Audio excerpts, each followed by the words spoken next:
இயேசுவில் அன்புக்குரிய சகோதர சகோதரிகளை, பொதுக்காலம் 16ஆம் ஞாயிறு வழிபாட்டில் கலந்து கொள்ள உங்களை அன்போடு அழைக்கின்றேன். 2023ஆம் ஆண்டு யுக்ரைன் போரின் போது இல்வி நகரை சார்ந்த ஒல்கா என்பவர் தன் குடும்பத்துடன் போலாந்து எல்லையை நெருங்கி சென்று கொண்டிருக்கிறார். அப்போது இவருடைய வாகனத்திலே எரிபொருள் தீர்ந்து விட்டது. அருகிலுள்ள கிராமத்தை சார்ந்த யூரி என்பவர், இவருக்கு தெரியாதவராக அந்த ஒல்கா என்பவர் இருந்தாலும் கூட, அவரை தன்னுடைய வீட்டிலே வரவேற்று அழைத்து 3 நாட்கள் உணவும் தங்கு இடமும் வழங்குகிறார். போர் முடிந்த பின்னர் இந்த ஒல்கா என்பவர் தன்னிடம் இருந்த சில பொருட்கள், பணங்களை கொடுத்து யூரின் குடும்பத்திற்கு வீடு கட்ட உதவுவராக இருக்கிறார். இன்றைய முதல் வாசகத்திலே பார்க்கின்ற போது, மம்ரோ என்ற இடத்திலே தேவதொரு மரங்களடியில் ஆபிரகாம் 3 அந்நியர்களை கண்டு அவர்களுக்கு உடனடியாக விருந்தளிக்கிறார். அவர்களில் ஒருவர், அடுத்த ஆண்டு உன் மனைவி சாரால் ஒரு மகனை பெறுவாள் என மீட்பின் வாக்குறுதியை அறிக்கிறார். அன்புக்குரியவர்களே, ஆபிரகாம் வாழ்வில் எதையும் எதிர்பார்க்காமல் முகம் தெரியாத அந்த 3 நபரை வரவேற்று அவர்களுக்கு தகுந்த மரியாதையை கொடுப்பவராக இருக்கிறார். வயதிலே ஒரு பெரிய மனிதராக இருந்தாலும் கூட அங்கு வந்த அந்த 3 காலடிகளை அவர் கழுவுகிறார். அவர்களுக்கு உணவு கொடுப்பதற்காக அவர் விரைந்தோடி சென்று இருப்பவராக இருக்கிறார். தன்னிடம் வருபவர் யாராக இருந்தாலும் அவர்களை இன்முகத்தோடு வரவேற்று எந்த ஒரு எதிர்பார்ப்பும் இல்லாமல் அவர் விருந்து கொடுப்பவராக இருப்பதை நாம் காண முடிகிறது. அன்புக்குரியவர்களே, இந்த விருந்து எந்த ஒரு பண்பு நலனை கொடுக்கிறது என்றால், அவர் வழியாக அவர் கடவுளை காணும் பேற்றினை பெறுபவராக, கடவுள் அவர்களுக்கு ஒரு குழந்தை பாக்கியத்தை கொடுப்பவராக இருக்கிறார். அன்புக்குரியவர்களே, எபிரேயருக்கு எழுதிய புத்தகம் 13ஆவது அதிகாரம் 2வது வசனம் கூறுகிறது, அந்நியரை வரவேற்று விருந்தோம்ப மறவாதீர்கள். இவ்வாறு விருந்தோம்பியதால் சிலர் தாங்கள் அறியாமலை வானதூதர்களை மகிழ்ச்சி படுத்தியது உண்டு என்று கூறுகிறது. ஆம், நாம் எதிர்பார்ப்பு இல்லாமல் கொடுக்கின்ற விருந்தின் வழியாக உலகிலே சமூக பிணைப்புகளை நாம் வலுப்படுத்த முடியும். அன்பு, பணிவு, பொறுமை, இரக்கம், மனித நேயத்தை நாம் வளர்க்க முடியும். இன்றைய முதல் வாசகத்தின் வழியாக ஆபிரகாம் நமக்கு கற்றுத்தருகின்ற பாடம் இதுதான். அன்புக்குரியவர்களே, நம்முடைய வாழ்விலே பெரும்பான்மையான நேரங்களில் நாம் இன்று விருந்து கொடுக்கிறோம். அந்த விருந்தானது ஒரு எதிர்பார்ப்போடு கொடுப்பவர்களாக இருக்கின்றோம். இன்னைக்கு புதுசா வீடு கட்டினா கூட நம்ம என்ன செய்யறோம்? ஒரு விருந்து வைக்கிறோம். வீட்டிலே புதுநன்மை விழா என்று முதல் திருந்து விருந்து என்று விருந்து வைக்கிறோம். திருமண நிகழ்வுகள் என்று நாம் விருந்து வைக்கிறோம். இந்த விருந்துகள் எல்லாம் நாம் ஒரு எதிர்பார்ப்போடு வைப்பதாக இருக்கிறது. நான் ஒரு 5 லட்சம் செலவழிச்சு வச்சேன்னா எனக்கு அதிகமா மொய் தந்து எனக்கு செலவழிச்சதை விட அதிகமா கிடைச்சிடாதா? அல்லது நான் என்னுடைய வீட்டிற்கு திருமணத்திற்கு சென்று 1000 ரூபாய் மொய் வைத்தால் எனக்கு இவன் ஒரு 1100 ரூபாய் வச்சிட மாட்டானா? அல்லது நான் 1 கிராம் கொடுத்தா எனக்கு 1.5 கிராம் தரமாட்டானா? அப்படின்னு தான் இன்னைக்கு உள்ள சமூகத்துல நாம் வாழ்கின்ற ஒவ்வொருவருமே எதிர்பார்ப்போடு விருந்து கொடுப்பவர்களாக. இந்த எதிர்பார்ப்போடு கொடுக்கின்ற விருந்து நமக்கு ஒரு மன நிறைவை பெரும்பான்மையான நேரங்களில் கொடுப்பது கிடையாது.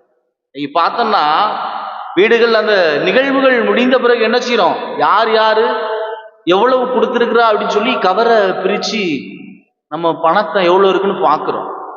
ஆனால் நமக்கு வேண்டியவர் ஒரு குறிப்பிட்ட தொகையை வைக்கவில்லை என்றால் என்ன சொல்லுவோம்? அவன் அவ்வளவு தொகை வைப்பான்னா பார்த்தா இவ்வளவுதான் வச்சுட்டு போயிருக்கிறான். அந்த ஒரு எதிர்பார்ப்பு இன்று நம்மிடம் இருப்பதைத்தான் நான் இன்று பார்ப்பதாக இருக்கிறேன். ஆனால் இன்றைய முதல் வாசகத்திலே ஆபிரகாம் நமக்கு தருகின்ற செய்தி என்னவென்றால், இன்றைய வாழ்விலே நீங்கள் எதிர்பார்ப்பு இல்லாமல் நீங்கள் கொடுக்கின்ற அந்த விருந்தின் வழியாக கடவுளை காணும் பேறு பெறுவீர்கள் என்பதை தெள்ள தெளிவாக கூறுகிறார். அவ்வாறு நீங்கள் விருந்து கொடுக்கின்ற போது உங்களுடைய பொறுமை வளரும், அன்பு வளரும், இரக்கம் வளரும், மன்னிப்பு என்னும் குணநலன்களை நீங்கள் பெற்றுக்கொள்வீர்கள் என்பதை தான் கூறுகிறார். எனவேதான் கடவுளை அவரை விசுவாசத்தின் தந்தையாக நினைக்கிறார். உன்னுடைய சந்ததியை கடற்கரை மண்ணாய் போல பருகச் செய்வன் என்று அவரை செழித்தோங்குவதை நாம் பார்க்க முடிகிறது. அவர் எதிர்பார்ப்பு இல்லாமல் அனைத்தையும் கொடுப்பவராக இருக்கின்றார். நம்முடைய வாழ்வில் நான் முதல்ல கூறின மாதிரி ஒரு நிகழ்வையும் கூறின. அந்த யுக்ரைன் போரின் போது அந்த மனிதர் எதிர்பார்ப்பு இல்லாமல் அந்த வீட்டிற்கு வந்தவரை கொடுப்பவராக இருக்கு. இன்று நாம் முகம் தெரிந்த மனிதரை கூட ஒரு வீட்டிற்கு விருந்து கொடுக்கின்ற போது நம்ம என்ன செய்யறோம்? முகம் சுளிப்பவர்களாக இருக்கு. வந்துட்டான், எத்தனை நாள் தான் இங்க வந்து உட்காந்து சாப்பிட போறானோ அப்படின்னு சொல்லி நாம் கொடுப்பவர்களாக இருக்கு. அன்புக்குரியவர்களே, விருந்து என்பது, விருந்தோம்பல் என்பது, அல்லது ஒரு எதிர்பார்க்காமல் நாம் கொடுப்பது என்பது இறைவனுக்கு நாம் கொடுப்பதாக இருக்கின்றது. ஒரு முகநூலிலே ஒரு பதிவு ஒன்று போடப்பட்டிருக்கிறது. காக்கா கரையுது அப்படின்னு சொல்லி பாட்டி வந்து என்னுடைய மருமகள்கிட்ட சொல்லிட்டு இருக்காப்புல. அப்போது பார்த்தா அம்மா பிச்சை போடுங்க அப்படின்னு சொல்லி வீட்டு வாசல்ல ஒருத்தங்க கேட்குறாங்க. அப்போ கேட்குறாப்புல, பாட்டி நீங்க காக்கா கரையுது, இன்னைக்கு வீட்டுக்கு யாராவது விருந்துக்காரங்க வர போறான்னு சொன்னீங்கல்ல, அங்க ஒருத்தர் பிச்சை எடுக்காரர் வந்து பிச்சை கேட்கிறாரே அப்படின்னு சொல்லுகின்ற போது அந்த மகள் கூறினாலாம், அது கடவுளாக இருக்கும் என்று. அந்த பிச்சைக்காரர் கடவுள் வடிவில் வந்திருக்கிறார் என்று. ஆம் அன்புக்குரியவர்களே, நம்முடைய வாழ்விலை நாம் எதிர்பார்ப்பில்லாமல் கொடுக்கின்ற விருந்து, நாம் எதிர்பார்ப்பில்லாமல் மற்றவருக்கு செய்கின்ற உதவி நாம் கடவுளுக்கு செய்கின்றோம். அவர் கடவுளாக வந்து நம்மை பார்ப்பவராக இருக்கின்றார். ஒருவன் கஷ்டத்துல இருக்கான், துன்பத்துல இருக்கிறான், அவனுக்கு நாம் தெரிந்து கொண்ட ஒரு குறிப்பிட்ட தொகையை அல்லது ஒரு குறிப்பிட்ட உதவி செய்கின்ற போது அவன் கடவுள் வடிவில் நீங்கள் எனக்கு உதவி செய்தீர்கள் என்று கூறுவான். அத்தகைய உதவியை நாம் எதிர்பார்ப்பில்லாமல் செய்கின்றோம் என்றால் நாம் கடவுளை காணும் பெறுவோம், நாமும் கடவுளாக மாறுவோம் என்பதைத்தான் இன்றைய முதல் வாசகம் நமக்கு தருகின்ற செய்தியாக இருக்கிறது. ஆபிரகாம் எதிர்பார்ப்பு இல்லாமல் கொடுத்தார், எதிர்பார்ப்பு இல்லாமல் விருந்தளித்தார்.